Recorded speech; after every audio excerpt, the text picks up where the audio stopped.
Please enjoy this 10th day of my Portugal's northern coastline and Peneda-Geres cycling tour.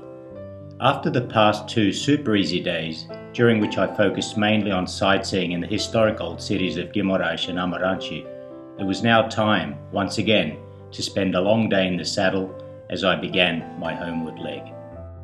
This day's ride of 115 kilometres would first see Matilda and I head back west to reconnect with Porto. From there we'd continue southward down the coastline to our day's destination of Torreira, where we had already stayed on the way up.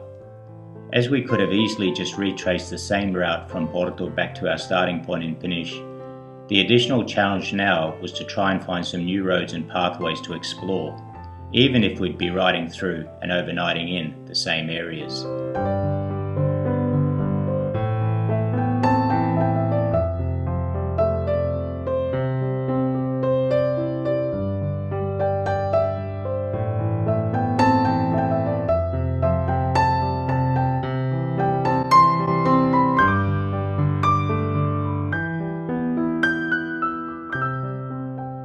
As Amarante is nestled at the bottom of a river valley, our pre-dawn departure started with a rather solid climb, which would account for a huge chunk of the 1,275 metres of total vertical climb that we would do over the course of the morning.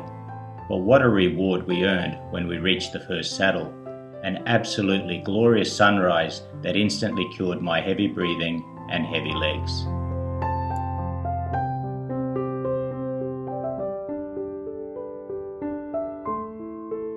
Matilda and I had found, once again, our happy place, and so we would remain for the remainder of the day, only being briefly interrupted by a couple of snack and beer breaks in the afternoon. It was definitely go time. When we reached Porto, this time I decided to cross back over the Douro River via the Ponte Infante Dom Henrique, instead of the more famous and touristic Louis I bridge, which we had used on the outbound leg. It also saved a lot of time not having to fight the traffic congestion in that area. Once we'd cut diagonally down to reach the coastal bicycle route in Espinho, it was smooth rolling all the way to Torreira. After having set up camp at the now familiar Torreira camping, I took a late evening stroll to Praia da Torreira, located on the ocean side of the isthmus. And if the spectacular sunrise over Amarante in the morning wasn't enough, the deep calm and serenity of the extended sunset over the Atlantic's horizon would crown what had manifested into one of the best bicycle touring days that I'd ever experienced. It was as if, over the course of the entire day, the sun's light had, by first bridging the empty coldness of space in between us, brought my body, mind and spirit back to full charge.